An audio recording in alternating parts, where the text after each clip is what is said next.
Friends, welcome to Keshava memorial.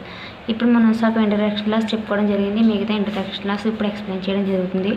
దీంట్లో first మనం 3 lines ఉంటాయి. 3 లైన్స్ గురించి కంపల్సరీగా తెలుసుకోవాలి. మన గ్రాఫ్ ఉంటుంది. గ్రాఫ్ తెలియాలంటే 3 లైన్స్ అనేది కంపల్సరీగా మనం నేర్చుకోవాలి. దీంట్లో ఇంటర్సెక్టింగ్ లైన్స్ అనేవి ఉంటాయి, తర్వాత ప్యారలల్ లైన్స్ ఉంటాయి, తర్వాత కోఇన్సిడెంట్ లైన్స్ అని ఉంటాయి. ఓకే, ఈ 3 లైన్స్ గురించి మనం తెలుసుకున్నట్లయితే ఖచ్చితంగా మన గ్రాఫ్ అనేది ఈజీ అవుతుంది. ఫస్ట్ ఇంటర్సెక్టింగ్ లైన్స్ని తెలియాలంటే ఫస్ట్ మనకి దీనికి ఒక చిన్న ఫార్ములా ఉంటుంది. ఆ ఫార్ములా తెలియాలి. దీంట్లో ఏముంటుంది ఫార్ములా మనకి చూడండి. First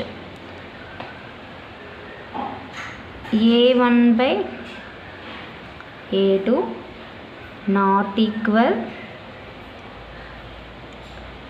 b1/b2 not equal c1/c2. ఇలా వచ్చినట్లయితే ఈక్వేషన్ మనం 2 ఈక్వేషన్లు ఇవ్వడం జరుగుతుంది. ఆ 2 ఈక్వేషన్స్ కూడా మనం కంపేర్ చేసినట్లయితే ఈ రేషియోతో కంపేర్ చేసుకోవాలి. First a1 a2 b1 b2 c1/c2తో కంపేర్ చేసుకున్నట్లయితే ఆ ఈక్వేషన్ 2 కూడా ఆన్సర్లు ఈ విధంగా రావడం జరుగుతుంది. ఇలా వచ్చినట్లయితే దాన్ని ఇంటర్సెక్టింగ్ లైన్స్ అంటాం. ఇంటర్సెక్టింగ్ lines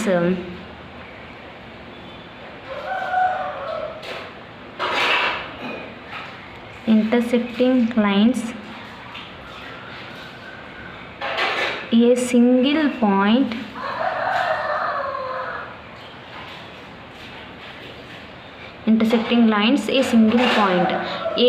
point అంటే ఏదో ఒక పాయింట్ దగ్గర మాత్రమే ఇంటర్సెక్ట్ అవుతుంది. అలా అయినట్లయితే ఇంటర్సెక్టింగ్ లైన్స్ అంటాం.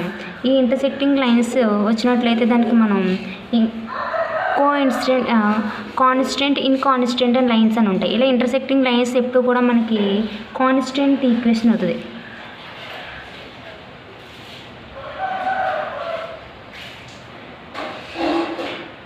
కాన్స్టెంట్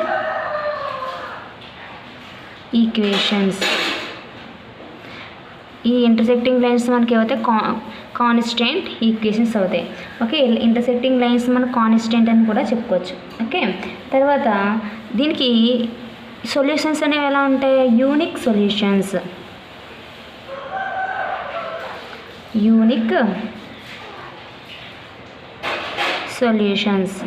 దీనికి యూనిక్ సొల్యూషన్స్ అనేవి రావడం జరుగుతుంది. ఈ ఇంటర్సెక్టింగ్ లైన్స్ అనేవి ఎక్కడో ఒక ఎనీ సింగిల్ పాయింట్ దగ్గర ఇంటర్సెక్ట్ అవుతాయి. ఇలా అవ్వచ్చు, లేదా ఇలా అవ్వచ్చు. ఏదో ఒక పాయింట్ దగ్గర మాత్రం ఇంటర్సెక్ట్ అవ్వడం జరుగుతుంది. ఇలా అయినట్లయితే దాన్ని ఇంటర్సెక్టింగ్ లైన్స్ అంటాం.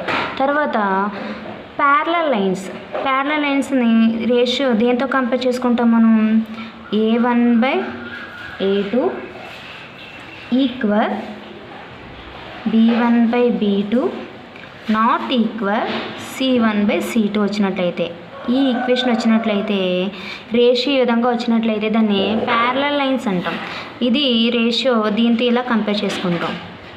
ఓకే, ఇవి మొత్తం a1 a2 b1 b2 c1 c2తో మనం కంపేర్ చేసుకున్నట్లయితే రేషియోతో ఈ ప్యారలల్ లైన్స్ ఆన్సర్ అనేవి ఎలా ఉంటాయి? 2 ఈక్వేషన్స్ కూడా ఈ 2 ఈక్వల్ అవుతాయి, కానీ ఇది ఈక్వల్ అవ్వదు. అలా వచ్చినట్లయితేనే ప్యారలల్ లైన్స్ అంటాం. ప్యారలల్ లైన్స్ అన్నీ కూడా మనకి నో సొల్యూషన్స్ వస్తాయి. మనకి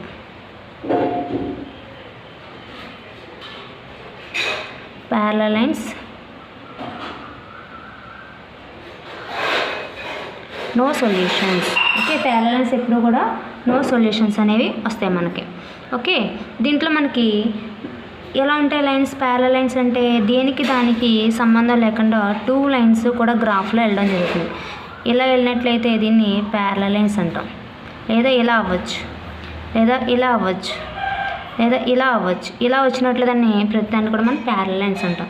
లాస్ట్ వచ్చేసరికి మనకి కోఇన్సిడెంట్ అంటే ఒకే దానికి వస్తాయి, అంటే మొత్తం కూడా ఈక్వల్ అవుతాయి. అన్నీ కూడా ఈక్వల్ అవుతాయి. రేషియో అనేది a1/a2 equal b1/b2 equal c1/c2 అనేవి ఈక్వల్ అవుతాయి.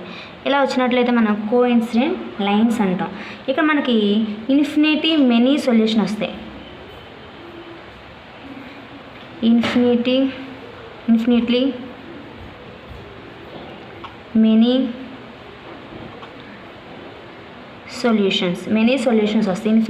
సొల్యూషన్స్ వస్తాయి. ఇక్కడ దీన్ని కాన్స్టెంట్ ఇన్కాన్స్టెంట్ అంటే ఇక్కడికి వచ్చేటప్పటికి దీన్ని ఇన్కాన్స్టెంట్ ఈక్వేషన్స్ అంటాం.